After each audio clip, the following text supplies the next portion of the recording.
Baik, untuk memulai pembelajaran pada hari ini, alangkah baiknya jika kita berdoa terlebih dahulu. Ketua kelas mohon dapat untuk berdiri. Baik teman-teman, sebelum kita memulai pembelajaran pada siang hari, marilah kita berdoa bersama-sama. Berdoa Baik, terima kasih Novera. Semoga dengan diawali dengan berdoa kalian dapat memahami penjelasan dari Ibu Novera.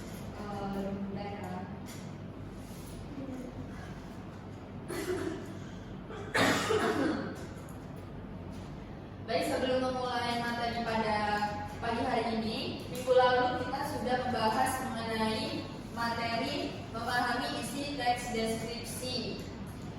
Anak-anak masih ada yang ingat nggak konten dari teks deskripsi? Boleh? Oh, boleh Nazila. Teks deskripsi adalah teks yang menggambarkan sesuatu dengan melibatkan kerja indera seperti melihat, mendengarkan, dan merasakan. Terima kasih Nazila atas pengertian dari teks deskripsinya. Benar ya kata Nazila tadi bahwa teks deskripsi itu teks yang menggambarkan atau mendeskripsikan objek atau tempat secara terperinci. Tadi juga telah disebutkan oleh Nazila terdapat tiga komponen yang ada pada teks deskripsi, yakni pembaca dapat merasakan, dapat melihat, serta dapat mendengar. Pada minggu ini kita akan membahas materi mengenai memahami sudut pandang dalam teks deskripsi. Coba lagi buka dulu buku paketnya, halaman 105. Sudah?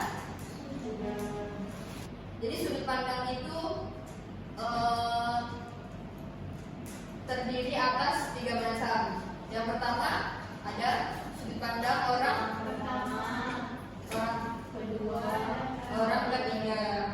Kemudian sudut pandang orang pertama itu terdapat ciri-ciri yang menandakan bahwa kalimat tersebut merupakan sudut pandang orang pertama, yakni ditandai oleh kata aku, saya, satu lagi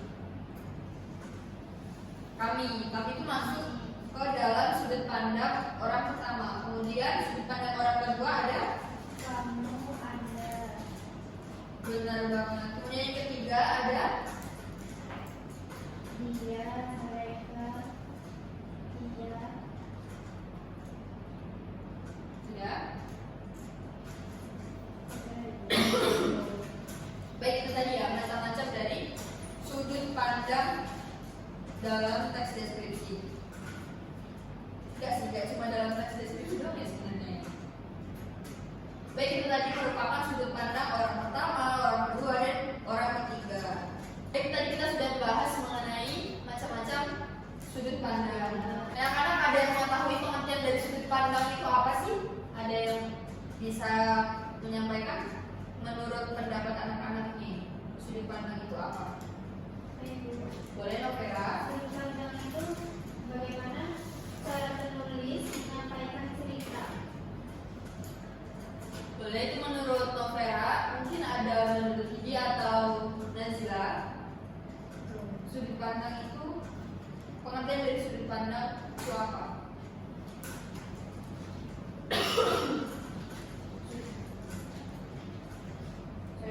Boleh Nazila? Sudut pandang merupakan perspektif dari mana sebuah cerita disampaikan yang mempengaruhi cara pembaca memahami alur karakter dan emosi kita. Misalkan kalau sudut pandang yang pertama kan aku, Ya, biasanya kalau aku itu hanya tahu cerita sesuai apa yang dirasakan. Ya. Kemudian kalau untuk sudut pandang orang kedua, kamu gitu. Untuk sudut pandang orang kedua biasanya sudah tahu semua cerita, kalau saya bisa tahu. ya. Baik, terima kasih Novera dan Nazila atas penjelasannya mengenai pengertian dari sudut pandang.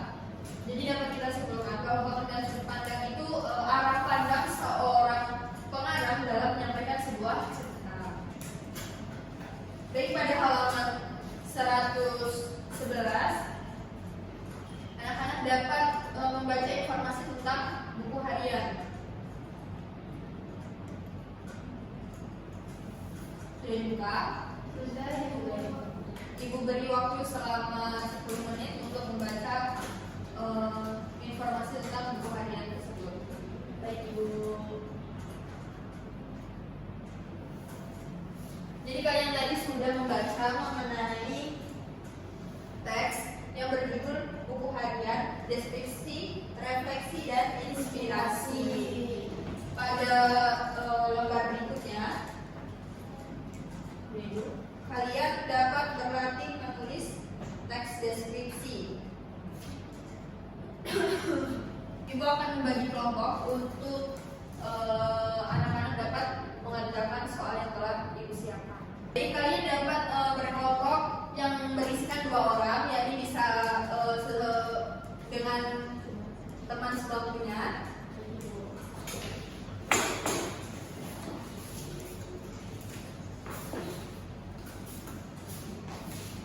Jadi ini sudah terbentuk 3 kelompok ya. Ibu sudah memberikan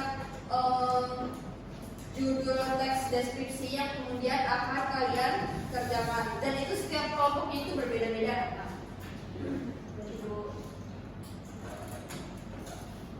Jadi kelompok pertama dimulai dari Novera, itu Ibu beri judul Keindahan Taman Kota di Pagi Hari. Jadi catat.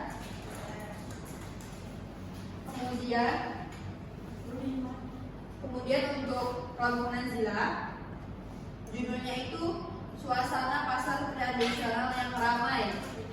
Suasana pasar Tradisional yang ramai. Dan untuk ini, itu Ibu beri judul Keaslian Pantai Pasir Putih di Senja Hari. Pantai Putih di Senja Hari. Pantai Pasir Putih di Senja Hari. Ya. Ibu berikan waktu selama 15 menit untuk menulis teks deskripsi sesuai dengan judul yang telah Ibu berikan. Apakah cukup? Cukup Ibu? Baik. 3 saja cukup.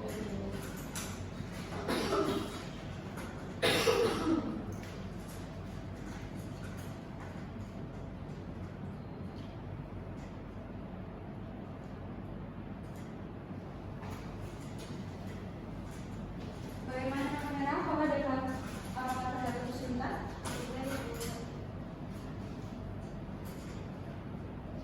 Oh, ternyata baru 2 paragraf ya yang dikerjakan. Bisa nambah 1 kalimat ya. Bagaimana dengan media? Apakah terjadi kesulitan? Tidak Ibu. Jadi bagaimana akan terdapat kesulitan? Baik, Ibu boleh dilanjut ya.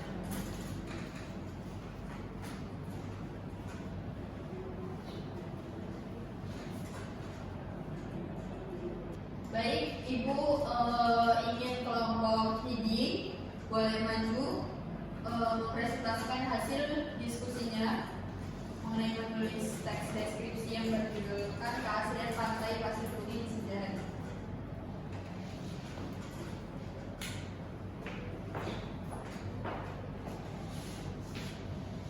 Baik Ibu, saya perwakilan dari kelompok 3 akan membacakan hasil teks deskripsi kami yang berjudul Keaslian Pantai Pasir Putih di Senja Hari. Pantai Pasir Putih menjelma menjadi pemandangan yang menenangkan ketika senja mulai turun perlahan. Pemandangan itu berpadu menjadi satu kesatuan yang menampilkan keaslian pantai pada waktu senja, indah, tenang, dan menyejukkan jiwa. Baik, beri tepuk tangan dong untuk Idi. Terima kasih Idi atas paparan diskusinya. Baik anak-anak, Ibu rasa cukup untuk pembelajaran pada siang hari ini. Mungkin dapat kita review terlebih dahulu mengenai materi yang telah Ibu sampaikan, dan kita sudah membahas mengenai teks deskripsi dan sudut pandang orang pertama, orang kedua, dan orang ketiga. Apakah dari materi yang telah Ibu sampaikan masih ada yang anak-anak tanyakan?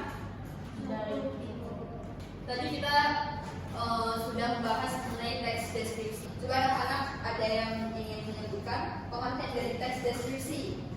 Boleh Nazila?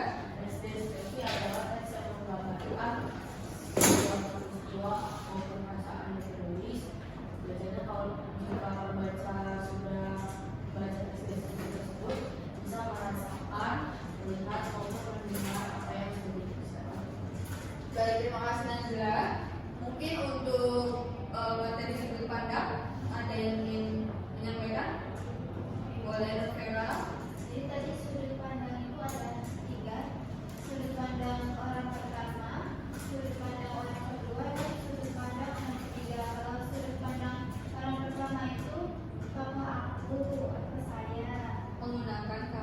Ya, menggunakan kata aku, saya. Sudut pandang kedua kamu, ada, dan sudut pandang orang ketiga itu dia, mereka. Baik, terima kasih anak-anak.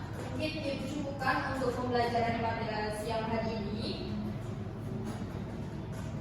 Boleh ketua kelas dapat memimpin doa terlebih dahulu. Baik teman-teman, sebelum kita mengakhiri pembelajaran pada siang hari ini, mari kita berdoa bersama-sama. Berdoa yang baik. Berdoa yang baik. Baik, terima kasih Vera. Ibu cukupkan untuk pertemuan hari ini. Ibu mohon maaf apabila terdapat salah tutur dalam menyampaikan materi. Ibu akhiri. Wassalamualaikum warahmatullahi wabarakatuh. Waalaikumsalam warahmatullahi wabarakatuh. Terima kasih Ibu. Sama-sama. Aku tinggal dulu ya. Iya Ibu.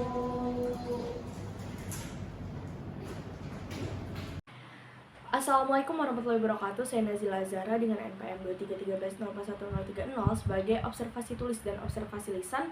Nama calon guru Rizka Aprilia dengan NPM 2313041032 pada tanggal 28 November 2025 waktu 9 waktu Indonesia bagian Barat dengan topik memahami sudut pandang dalam teks deskripsi pengajaran SMP kelas 9.